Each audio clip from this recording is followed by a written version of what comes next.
मित्रो, दादांचा विमान अपघात हा नक्कीच घातपाताच्या शक्यतेकडे झुकतोय. कारण हा निव्वळ अपघात होता असं जेव्हा शरद पवार बोलले तेव्हाच हे स्पष्ट झालं होतं की पवार बोललेत याचा अर्थ याचा उलटा अर्थ लावायचा असतो.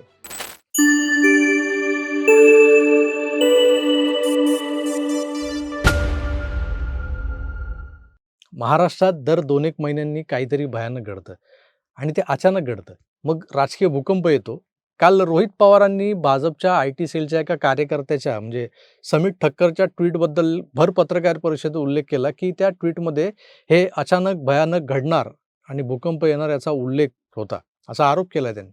त्यासाठी समीर ठक्करने अमुक एका दिवशी केलेलं ते ट्विट 7.5 तासांनी कसं डिलीट केलं गेलंय आणि त्याचे पुरावे आपल्याकडे असल्याचं त्यांनी सांगितलंय. दादांच्या अखेरच्या दिवसात ते आपल्याशी कसे क्लोजली बोलत होते. ते काचेच्या बाटलीतून पाणी का पीत होते. त्यांच्या विमानात 4,500 लिटर एव्हिएशन फ्युएल असताना क्रॅश लँडिंगऐवजी ते मागे का फिरले नाहीत? रूट बदलून मध्य प्रदेश किंवा दिल्लीला का गेले नाहीत? दादांच्या सीट मागेच अतिरिक्त इंधनाचा कॅन का ठेवला होता? तर क्रॅश लँडिंग होताना वैमानिकाच्या तोंडून चकार शब्द का निघाला नाही? अशा अनेक प्रश्नांच्या पॉवर पॉईंट प्रेझेंटेशन सहित रोहित पवारांनी अनेक प्रश्न उपस्थित केल्यानंतर हे रोहित पवार नेमके कोण आहेत असा प्रश्न सगळ्यांना पडतो. दादांच्या अखेरच्या दिवसातलं वागणं गूढ होतं. दादांनी मिनरल वॉटरच्या नावाखाली दिल्या जाणाऱ्या प्लास्टिक बॉटलचं पाणी पिणं बंद केलं होतं. ते काचेची बॉटल का वापरत होते? अशा प्रश्नांची सरबत्ती करणारे रोहित पवार एखाद्या जेम्स बॉन्ड की छठी औलाद वगैरे वाटतात. आय मीन गुप्तहेर वगैरे. तर विमानात किती फ्युएल होतं? ते किती अंतर कापू शकलं असतं त्या फ्युएलच्या माध्यमातून? एक्स्ट्रा फ्युएल भरलेलं कॅन कशाला ठेवलं होतं? ऐनवेळी वैमानिक का बदलला गेला? आधीच्या प्लॅनप्रमाणे जे 2 वैमानिक जे ठरले होते ते का आले नाहीत? ते आता कुठे आहेत? क्रॅश लँडिंग होताना विमानातले सगळेच जीवाच्या आकांताने ओरडले असणार. मागे ती को pilot oh shit, oh shit असं काहीतरी किंचाळली. हा शोध कुणीतरी लावला होता. पण इतरांचं काय? ते काय गप्प बसले होते का? कसे पडतोय आपण ते बघत होते का? त्या पायलटचं काय? एका टेक्निकल एररमुळे आता आपण विमानातल्या सहप्रवाशांसह जमिनीवर कोसळणार आहोत आणि त्या दणक्यानं विमानासहित आपला जळून कोळसा होणार आहे. हे ज्ञात असलेला माणूस शेवटच्या क्षणी देखील गप्प का होता? हे असले दावे करणाऱ्या रोहित पवारांकडे पाहून क्षणभर वाटतं चायला हा बाबा एव्हिएशनमधला तज्ज्ञ वगैरे आहे की काय एखादा एव्हिएशन एक्सपर्ट वगैरे आहे की काय? या सगळ्या भूमिका मांडत असताना त्यांचा आविर्भाव तर असाच असतो की थोडं थांबा, मीच महाराष्ट्राचा पुढचा मुख्यमंत्री असणार आहे. म्हणजे किती भूमिका. पण या असल्या प्रेझेंटेशनवाल्या नाटकांना आपण का भाव देतो? सरकार अर्थात सरकारमधल्या भाजपच्या लोकांना रोहित पवारांचे प्रश्न का बोचतात? मग तेच जी लोकं आहेत, या ज्या सगळ्या प्रश्नांची उत्तरं द्यायला पुढे-पुढे का करतात? आजवर ईव्हीएम हॅक करणं, मतदार याद्यांमधले घोटाळे, निवडणूक आयोगाचा एकतर्फीपणा, घोटाळे यावर अगदी पप्पूपासून या गप्पूपर्यंत अनेकांनी पत्रकार परिषदा घेतल्या आणि आता त्यात एक नवीन टूम निघाली, की मागे स्क्रीन लावून त्यावर प्रेझेंटेशन करायचं. आपल्याकडे पुरावे आहेत, कागदपत्र आहेत, फोटोज आहेत, रेकॉर्डिंग्ज आहेत, फलाना आहे, ढिमका आहे, अजून काय-काय. पण तुमच्याकडे जे काय आहे ते खरं आहे, त्यात तथ्य आहे, ते सच्च आहे, तर मग जा की कोर्टात. पुरावे द्या, तुमची बाजू सिद्ध करा. हा अपघात नाही, हा घातपातच होता हे स्पष्ट करा आणि जर झालं, तर तो घातपात कोणी घडवून आणला हे स्पष्ट होईलच आपसूक. संपला विषय. गुन्हेगार जो काय असेल तो गजाआड आणि रोहित पवार मुख्यमंत्री. पण रोहित पवारांना सीएम बनण्यापासून रोखणारा महत्त्वाचा दुवा जो आहे, तो म्हणजे या विमानातला ब्लॅक बॉक्स. वैमानिकाला कोणी सूचना दिल्या होत्या का विमान पाडण्याच्या? तर त्या कळल्या असत्या जर ब्लॅक बॉक्सचा डेटा रिकव्हर झाला असता.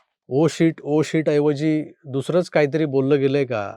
दादा ओरडले होते का? विमानात खरंच बिघाड झाला होता का? हे सारं कोडं उलगडलं असतं. हे सारं गूढ उकललं असतं. जर का त्या विमानाचा ब्लॅक बॉक्स सापडला असता. पण गुप्तहेर रोहित पवार, कर्जत जामखेडकर यांचं दुर्दैव या सगळ्या गोष्टींच्या आड आलंय. हवाई वाहतूक तज्ज्ञ, एव्हिएशन एक्सपर्ट रोहित पवार यांचं दुर्दैव, यांचं कर्म आड आलंय. महाराष्ट्राच्या भावी तरुण मुख्यमंत्र्याचं दुर्दैव की विमानाचा ब्लॅक बॉक्स हा वारला.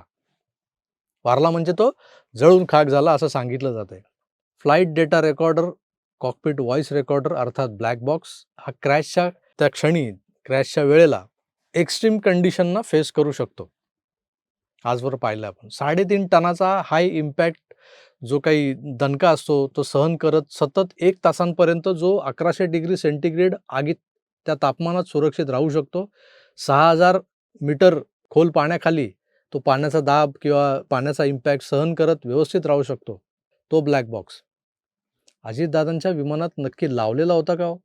VSR एव्हिएशन या तशा बदनाम वाहतूक कंपनीच्या लिअरजेट प्लेनमध्ये असणारा तो सो कॉल्ड ब्लॅक बॉक्स हा रिकव्हर होण्यापलीकडे बाद झालाय असं जेव्हा सांगितलं जातं, याचाच अर्थ तो ब्लॅक बॉक्स वारला आणि सोबत अनेकविध दावे करणाऱ्यांचं पितळ उघड करण्याची संधी, शक्यता ती देखील वारली, संपली.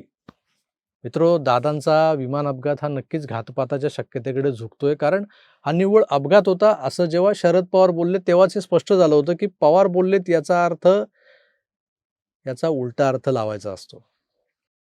पण खरं खोटं NCPच्या एकत्रीकरणाच्या षडयंत्रात अजितदादांच्या कुटुंबाला वगळून पुन्हा सगळ्या पक्षावर वर्चस्व प्रस्थापित करून राजकीय लाभार्थी बनू पाहणाऱ्यांचा आटापिटा पण वारलाय जेव्हा तो ब्लॅक बॉक्स वारला. पुरावे आहेत तर कोर्टात जा. उगाच जेम्स बॉन्डगिरी करत कशाला जनतेचा टाइमपास करताय? असं कोणी ठणकावून का सांगत नाही या नव्या दादाला? कारण हा ज्युनियर पप्पू करत असलेले आरोप भाजपवाले आपल्या अंगावर घेत उगाच सोशल मीडियावर एक प्रकारच्या एका त्या मीडिया ट्रायलमध्ये गुंतत चाललेत. त्यापेक्षा यालाच कोर्टात खेचा आणि सांगा, असले गंभीर मुद्दे तू प्रेस कॉन्फरन्समध्ये का मांडतोयस? पुरावे आहेत ना तर ठोक दावा. भाजपवाले हे करतील का? तेवढी समयसूचकता दाखवतील का? या हवेत उडणाऱ्या जेम्स बॉन्डला जमिनीवर आणतील का? प्रश्न फार गंभीर आणि महत्त्वाचे आहेत. काय वाटतं तुम्हाला? कमेंट्स करून जरूर कळवा मला. मी तुर्तास इथेच थांबतो. पुन्हा भेटूच. तोवर आपली काळजी घ्या आणि पाहत राहा आपलं आवडतं यूट्यूब चॅनल आकार DG9. धन्यवाद. नमस्कार.